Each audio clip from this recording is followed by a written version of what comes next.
무명 9편. 주변 사람들을 보면 신기하기도 하다.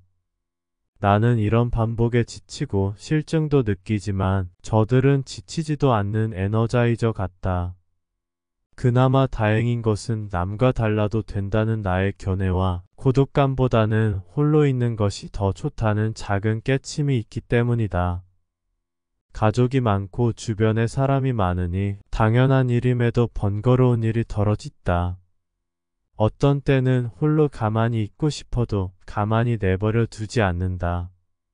가능한 사람을 최소로 만나고 대화도 최소로 하고 싶지만 기운을 내어 니체의 초인 짜라투스트라처럼 꿋꿋이 버틴다. 어떤 날에는 영화 트루먼 쇼처럼 관찰되어지는 삶을 살아가는 것 같다.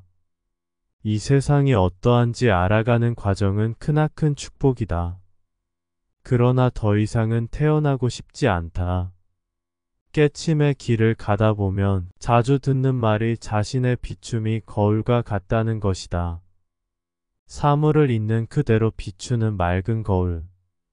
자신을 갈고 닦아 염불도 하고 불경도 읽으며 불도의 길을 가다 보면 자신의 주체가 거울과도 같이 청정하다는 것을 알게 된다.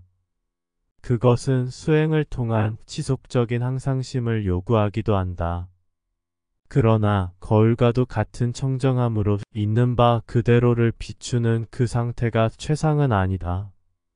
자신의 청정함은 원래 있는 그대로 상태인 것이므로 그 상태를 고집하여 집착할 필요는 없다. 아니, 그 상태를 벗어나서 거울로 비출 것이 아니라 거울 자체를 의심하고 거울에 왜 비추는지를 의심하여야 한다. 자신의 청정함보다는 진리를 향한 처음이자 마지막이 될 생사를 뛰어넘는 모험을 떠나는 것이다. 이때 청정법신 비로자나 부처님의 곁을 떠나 비로소 혼자만이 세상과 마주하는 것이다. 그 모험의 길에서 무아공성의 이치 또한 그 상태를 일시적으로 경험하는 것이 아닌 실제로 무아공성인 상태가 되는 길을 찾게 되고 나아가 존재가 보이고 존재의 원리를 알게 되어 마침내 비존재가 드러나게 된다. 있는 그대로 청정함 자체이거늘 닦을 것이 무엇 있겠는가.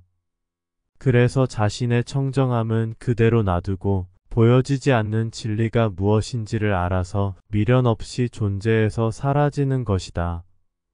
왜냐하면 알수록 고임이 드러났기 때문이며 더욱더 깊이 알수록 더 깊은 구가 드러남이 뻔하기 때문이다. 즉, 존재 시스템 자체가 고임을 스스로 알고 밝혀야지만이 존재하는 것에 대하여 더 이상의 미련은 모두 버리게 된다.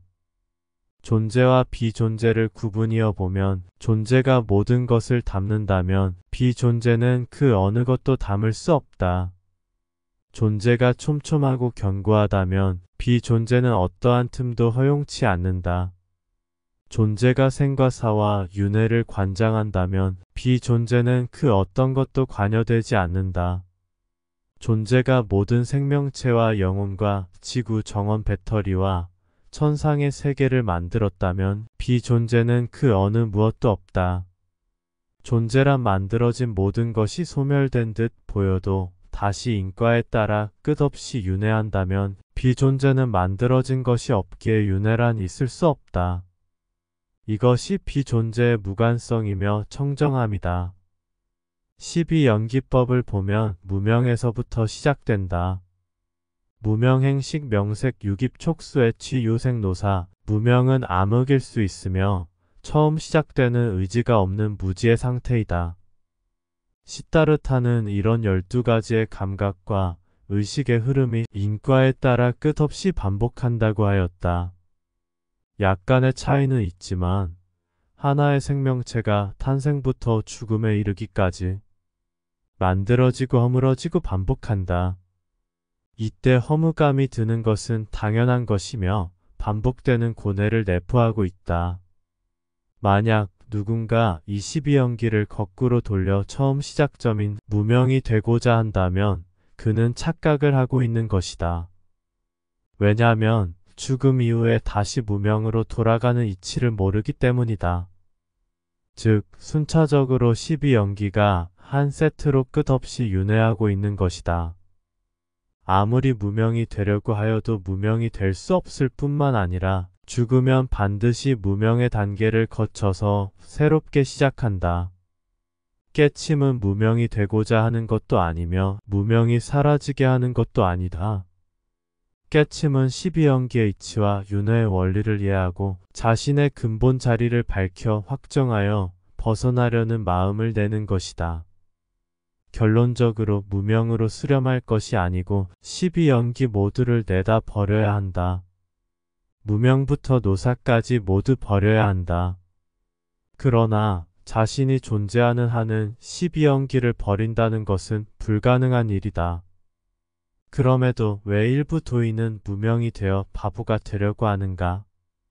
존재의 본능을 거부하겠다는 견해, 로서의 해결책이 무명이라면 텅 빈 상태는 오히려 담겨지기가 쉽다는 것을 알아야 한다.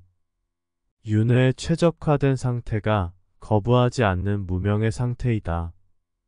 한 포기 풀과 같은 상태를 궁극의 깨침이라고 보기 어렵다. 존재의 원리를 모르는 진짜 순진한 것이다. 혹시 상위 차원의 존재가 자신의 깨침까지도 빨아먹는다고 하는 피해망상에서 무명이 되고자 한다면 이 또한 어리석은 것이다. 왜냐하면 상위 차원의 존재는 인간의 에너지는 더러워서 먹을 수 없다. 물론 인간의 깨침은 상위 차원의 깨침보다 오히려 월등히 우수하다.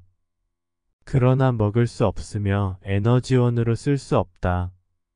자신이 대우를 하였다면 그 대우가 어떠한 것인가? 자신의 상태인가? 자신의 이치인가?